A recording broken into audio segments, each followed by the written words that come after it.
नमस्कार विद्यार्थी मित्रांनो. आज सध्या आपण जर बघितलं तर चौथी स्कॉलरशिप आणि सातवी स्कॉलरशिप याचा निकाल लागलेला आहे. या निकालामध्ये बऱ्याचशा काही गोष्टी आलेल्या आहेत, ज्यामध्ये फायनल निकाल जो आहे तो अजून यायचा बाकी आहे, पण अंतरिम निकाल लागलेला आहे. ज्याचा अर्थ या निकालामध्ये काही बदल असतील तर तुम्ही त्याच्यावरती प्रश्न विचारू शकता आणि नसतील तर हाच तुमचा फायनल निकाल असणार आहे. मग आता बऱ्याच जणांचे प्रश्न आले होते. बऱ्याच जणांचं म्हणणं होतं की सर, माझ्या मुलाला एवढे एवढे पर्सेंट मिळाले, मग आता ते पास झाले का? मग पास झाला म्हणजे त्याला शिष्यवृत्ती मिळाली का? त्याला पैसे चालू होतील का? स्कॉलरशिप मिळेल का? असे भरपूर प्रकारचे प्रश्न विचारले जात होते आणि बरेच जण खुश पण झालेले आहेत की ह्या पद्धतीने पास झाला म्हणजे आता मला पैसे यायला सुरुवात होईल. दर वर्षाचे थोडे थोडे जे काही स्कॉलरशिप मिळते, शिष्यवृत्ती मिळते, ती येणार आहे असं वाटायला लागलंय आणि त्याबद्दल विचारणा करण्यासाठी कॉल्स पण आलेत. मग यासाठीच म्हटलं एक व्हिडिओच्या माध्यमातून तुमच्या सगळ्यांच्याच मनात असलेल्या संभ्रमांना दूर करूया. यासाठी आजच्या या व्हिडिओमध्ये नीट बघा.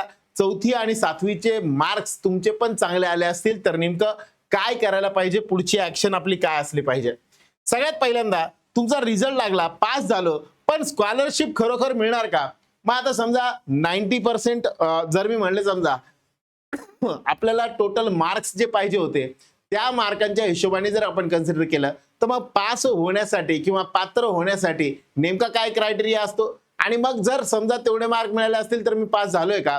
तर 300 पैकी साधारण कन्सिडर केलं 156, 150, त्याच्यानंतर त्याच्या पुढचं अजून कन्सिडर केलं. सो या पद्धतीने मार्क्स आलेले आहेत. काही जणांचे 200 आलेले आहेत, 256 आलेले आहेत, 300 पर्यंत, 276 पर्यंत मार्क आलेले आहेत. मग या पद्धतीने जर म्हटलं तर साधारण जर आपण बघितलं तर हा जो निकाल आहे या पद्धतीने आलेला आहे. मग स्कॉलरशिप किंवा शिष्यवृत्ती मिळेल का?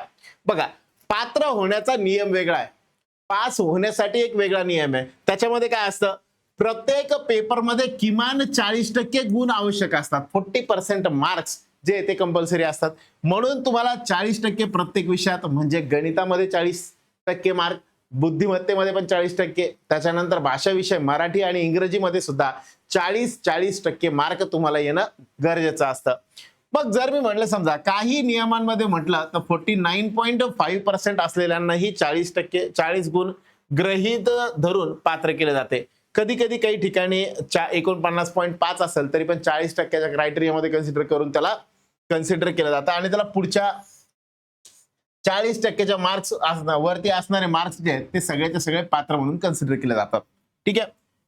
आता पुढे आलो मी. उदाहरणार्थ समजा एखादा टोटल मार्क्स आपले आहेत 300 मार्क आपल्याला पडले.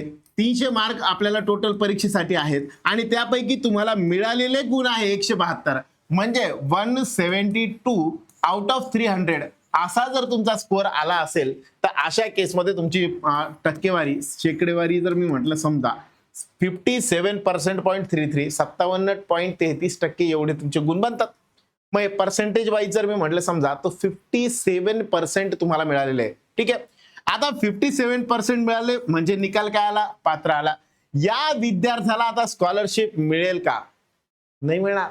स्कॉलरशिपचा क्रायटेरिया वेगळा आहे आणि पात्र होण्याचा, त्या मेरिट मध्ये येण्यासाठी पात्र होण्याचा तो क्रायटेरिया वेगळा आहे. मग यानुसार पात्र होणे, पास होणे म्हणजेच स्कॉलरशिप मिळणे असं नाहीये. नीट लक्ष देऊन ऐका. पात्र झाला म्हणजे स्कॉलरशिप मिळणार असं नाहीये.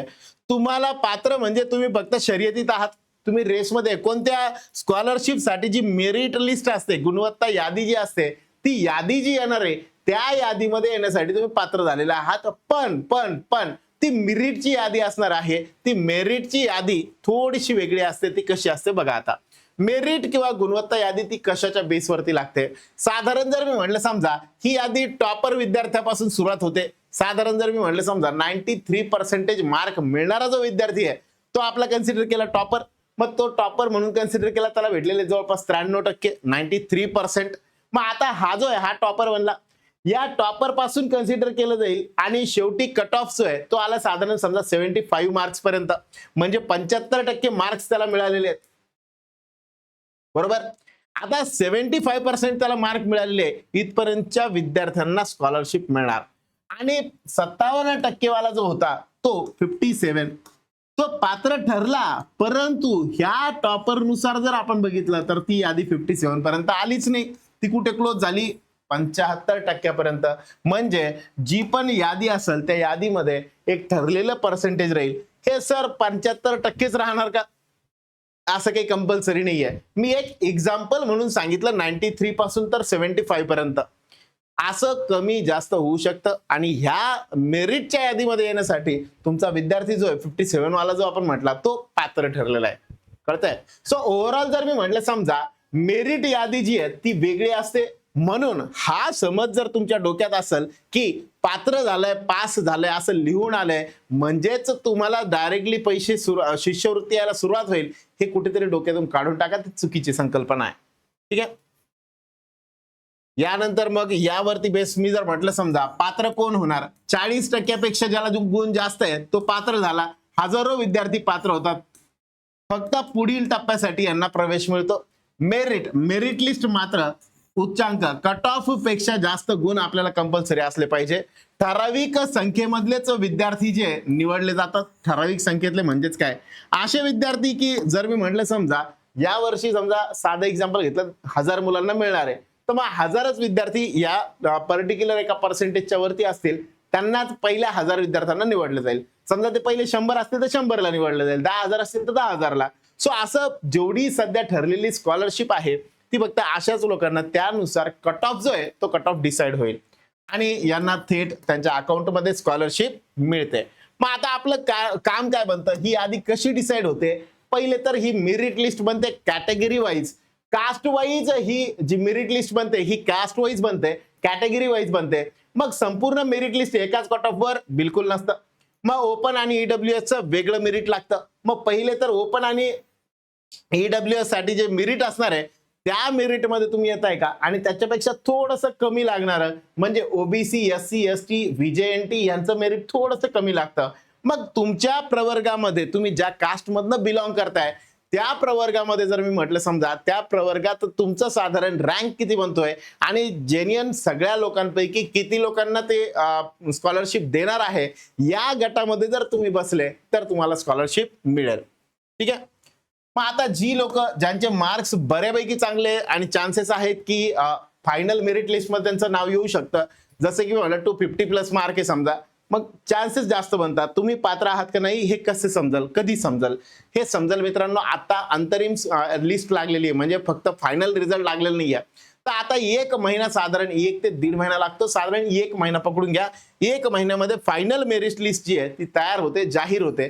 त्या मेरिट लिस्ट नुसार तुम्हाला कळून जातं की तुमच्या मुलाचं पाल्याचं सिलेक्शन झालेलं आहे का नाही. ठीक आहे. जर सिलेक्शन झालेलं असेल तर वाट बघत बसण्यापेक्षा ज्यांना असं वाटतंय की स्कोअर चांगला आहे आणि 100% याच्यामध्ये मार्क्स येण्याचे चान्सेस बनतायत, अशा केसमध्ये ताण घेऊ नका, तयारीला लागा. तुमचे नाव जर मेरिट लिस्ट मध्ये आलेलं असेल किंवा येण्याची शक्यता असेल तर स्कॉलरशिप साठी आवश्यक असणारे जेवढे डॉक्युमेंट लागतात तेवढे पटपट काढून ठेवा. मग त्या डॉक्युमेंट मध्ये काय काय लागतं, साधारण डॉक्युमेंट मध्ये तुम्ही ज्या कास्ट मधनं बिलॉंग करताय ते कास्ट सर्टिफिकेट तुम्हाला लागणार आहे. जर तुम्ही ओपन मधनं असाल किंवा ईडब्ल्यूएस मध्ये असाल तर तेच लागेल, फक्त ते सर्टिफिकेटची गरज नाही. तुमचा जो दाखला असेल शाळेचा, ज्या शाळेत तुम्ही शिकताय ते शाळेचं एक एनओसी त्या टाईप मध्ये एक पत्र लागतं, या शाळेमध्ये तो शिकतोय म्हणून. रहिवासी असतं, त्याच्यानंतर आधार असेल, तुमचं जे आयडी प्रूफ असेल ते. अशा सगळ्या गोष्टी जेवढ्या सांगितलेल्या आहेत, पूर्वी सांगितलेल्या होत्या त्या ऑलरेडी एकदा बघून घ्या. त्या सगळ्या गोष्टी ज्या आहेत त्या तयार करून ठेवा. एवढ्या गोष्टी तुम्हाला तिथे सबमिट करायच्या असतील, ठीक आहे, आताच फक्त काढून तयार करून ठेवा, म्हणजे नंतर अजून सोपं होईल. पात्र म्हणजे स्कॉलरशिप मेरिट मध्ये नाही, हे मात्र कन्फर्म लक्षात करून घ्या. सो ही होती माहिती, जे सगळ्यांना कन्फ्यूज करणारा पार्ट होता तो या ठिकाणी डिस्कस करायचा होता, तो डिस्कस केलाय. अजून काही तुम्हाला समस्या असतील आणि काही विचारायचं असेल तर तुम्ही विचारू शकता.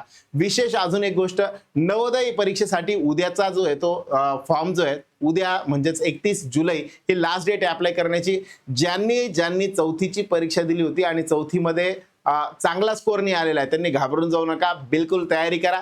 पुढचा नवोदयवाला जो पार्ट आहे अर्धी तयारी तुमची आताच झालेली आहे. चौथीची स्कॉलरशिपची परीक्षा जी असते त्याच सिलेबसवर आधारित 5वीला नवोदय ह्या परीक्षेला तुम्हाला बसता येतं, त्याचा अभ्यास तुम्हाला इकडे कामात येईल आणि 5वी नवोदय मध्ये तुमचा चांगला स्कोअर होण्यासाठी तुम्हाला मदत होईल. म्हणून नवोदयची परीक्षा आवर्जून द्या. तुम्हाला 6वीला ऍडमिशन भेटल्यानंतर त्या शाळेत जायचं नाही जायचं हा पुढचा प्रश्न राहिला. पण सध्या तयारी करायला काय हरकत नाही. आणि याच तयारीसाठी मास्टर ज्युनियर तुमच्यासाठी वेगवेगळ्या बॅचेस घेऊन आलेल्या आहे, ज्यामध्ये 4थी स्कॉलरशिपची एक वेगळी बॅच आहे, उडान नावाची बॅच आहे, 7वी स्कॉलरशिपची पण सेम त्याच पद्धतीची बॅच. या सगळ्या बॅचेस आणि सोबत सोबत नवोदयची एक बॅच आहे. या सगळ्या बॅचेस तुम्हाला भेटतील मास्टर ज्युनियर नावाच्या या ऍप्लिकेशन वरती. डिटेलमध्ये डिस्क्रिप्शनमध्ये लिंक दिलेली आहे, त्याच्यावरती जाऊन तुम्ही सगळ्या बॅचेस चेक करू शकता. 31 जुलैपर्यंत म्हणजेच उद्यापर्यंत या बॅचची ऑफर चालू आहे, ज्यामध्ये तुम्हाला फक्त 2,500 रुपयामध्ये बॅच भेटणार आहे, जी 3,000 रुपयांची आहे. त्याच्यावरती 500 रुपयाचा डिस्काउंट जो आहे तो या ठिकाणी असणार आहे. त्यामुळं लवकरात लवकर बॅच परचेस करा, म्हणजे तुम्हाला अजून चांगल्या पद्धतीने तयारी करता येईल आणि रिझल्ट आणता येईल. Thank you very much. Good day to all of you.